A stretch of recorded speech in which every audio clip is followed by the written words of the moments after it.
Donald Trump, as you know, is on trial now in New York State Supreme. He's facing charges in 3 other courtrooms as well. And the prosecutor, Alvin Bragg in New York, had announced these charges a year ago. And the only way he got to bring them was by saying, trust me, it's not just this misdemeanor of falsifying business records, because I realize the statute of limitations has expired on that. He didn't say that, but that's a political reality, a legal reality for him. But he resurrected that claim by saying, I can still bring this dead claim if it was done, this falsification, to cover up another crime. And then everybody looked at the indictment breathlessly and said, what's the other crime? What's the other crime? And he actually looked in the cameras and said, I don't have to tell you. So for a year, we've been speculating, what was it? What is the other crime that he falsified the business records for? And our best speculation has been that Bragg would argue Trump's situation with David Pecker at the National Enquirer to bury bad stories about him and promote bad stories about his adversaries, and to buy the silence of certain women threatening to come forward with affair allegations, that somehow amounted to a campaign finance violation. Okay? That's where we are today. When he actually did the opening argument, not Bragg, but his deputy, this guy Colangelo, it didn't sound anything like that. It sounded all about this, quote, scheme where David Pecker of the National Enquirer and Trump's lawyer, Michael Cohen, got together and decided to get the women to sign NDAs in exchange for money because it would be bad for Trump's election if they didn't. That was it. I don't know what that violates. Conspiracy's not charged. I'm not going to make you do legal analysis on this. I'm going someplace with it. But all the lawyers I know truly were looking at the opening like, what? We need an underlying crime. How many steps do we have to go through to get there? How on earth are they ever going to reduce a jury instruction to something digestible by these 12 average humans who are going to have to try to make sense of this and decide whether the prosecution has proved a crime? So that's where we are as of today. Now, instead of sitting back and asking ourselves, maybe Alvin Bragg doesn't have it. Maybe Alvin Bragg's Harvard law education didn't exactly do for him what we had hoped. You've got the Joy Reids of the world who are having a very different reaction, looking at Alvin Bragg going after Trump with an incomprehensible legal theory, Fani Willis down in Atlanta, who we know is utterly confused by what she's doing. She's probably too busy shtupping the boyfriend on the side and then lying under oath about it. And then there's Jack Smith. And then we've got Letitia James in New York, the attorney general, who's gone after Trump and won some $450 million for a civil fraud that hurt absolutely no one.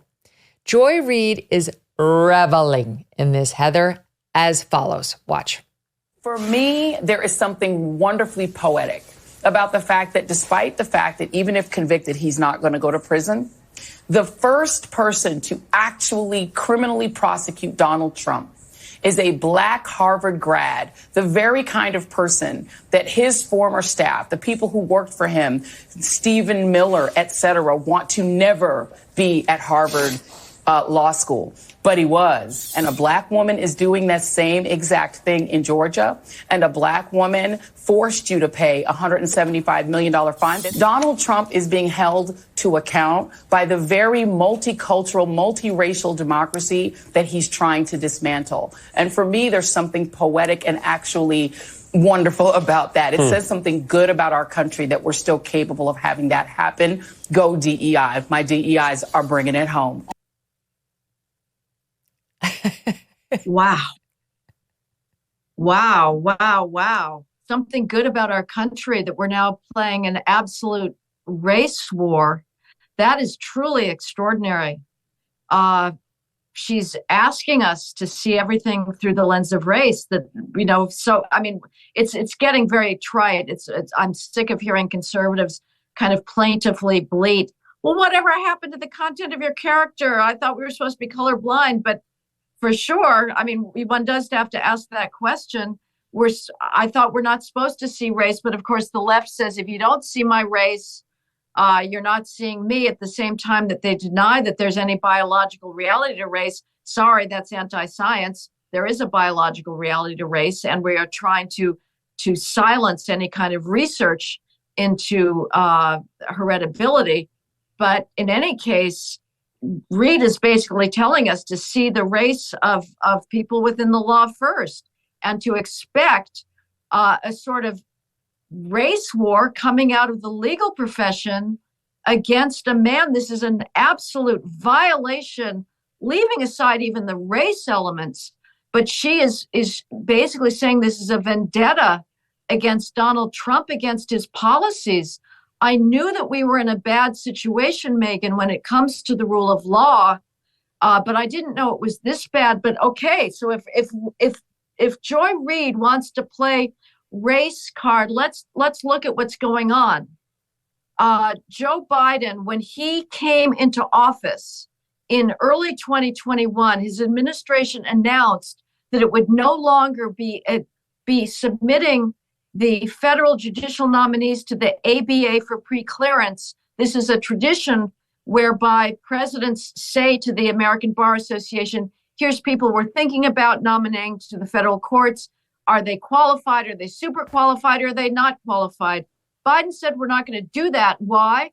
Because he said, and get this, you will appreciate this, Megyn. He said, because the ABA doesn't support diversity. The ABA, let me give you a truth nugget here. The ABA is obsessed with diversity. They don't care about merit. All they care about is race. Biden is basically saying my judicial nominees are going to be so bad that they won't even get by the ABA. 22% of his judicial picks in the first 16 months of his administration were Black females. This is a disaster, Megyn, for the following reason. Black female lawyers make up about 2% of the lawyer population. So if you knew nothing more than that, and you're seeing about 22% of nominees and people being put on the bench being Black females, you know he is lowering standards. Let's go a little further. If Joy Reid is making this about race, okay, let's talk about race. When you look at the actual skills of Black law students, they are at the bottom of the barrel. About 2/3 of Black students are in the bottom half of their class. 50% are in the bottom 10th of their class. You cannot have diversity and meritocracy on the bench at the same time. To the extent that you have opted for diversity on the bench, you are by definition going to be lowering the standards of our jurisprudence, the standards of our lawyers, the standards of our judges. This matters. And you are seeing it, as you said, with Megyn, in the quality of the lawyering that we're getting. And this is not just some abstract problem. The rule of law depends on clearly articulated standards so that private parties can plan commercial transactions, and it matters. Our constitutional jurisprudence matters for maintaining the fundamental principles of our republic. And if we're putting people into law school, onto law faculties, based not on their capacities to do the law and to think about very, very complicated matters, but based on their race, we are watering down our capacity to go forward. And that is what's happening. And again, this is a subject that nice, well-meaning Americans do not want to talk about. Far from being white supremacists, they are turning their eyes away from inner city Black pathologies. But the reality is this, Megyn, the skills gap between Blacks on the one hand and whites and Asians on the other is so high that you cannot have diversity and meritocracy at the same time. Any institution like a university, a federal bar, a law firm that tells you they're opting for diversity is telling you they have discarded meritocratic standards when it comes to hiring and promoting and admitting Blacks. I see your point entirely, because a meritocracy will allow talented Black people, brown people, Asians, whites, whatever, to rise to the top if they deserve it, if they have, the education and the skills and the hard work ethic and so on. Have you seen the garbage they are pushing in some public schools? Leftist propaganda, gender bending, race baiting, DEI indoctrination. What happened to real education? Parents, listen up. Many teachers are coming from leftist universities where they're taught by Marxist professors who want to indoctrinate our children. But I want to tell you about Freedom Project Academy, or FPA. FPA offers online learning with live, on-demand, and homeschool courses for students K through 12. Freedom Project Academy was built on Judeo-Christian values and classical curriculum. Students read full books, write in cursive, study the full scope of history, the way it used to be. Right now, save 10% on tuition when you enroll at freedomforschool.com. That's freedomforschool.com. When you're there, you can check out their fully accredited courses, teachers, and request a free information packet. We can't afford to hand over another generation to the left. Take back your child's education at Freedom Project Academy, freedomforschool.com. That's freedomforschool.com. Hey, thanks so much for watching. If you like what you just saw, hit the subscribe button for more clips and full episodes.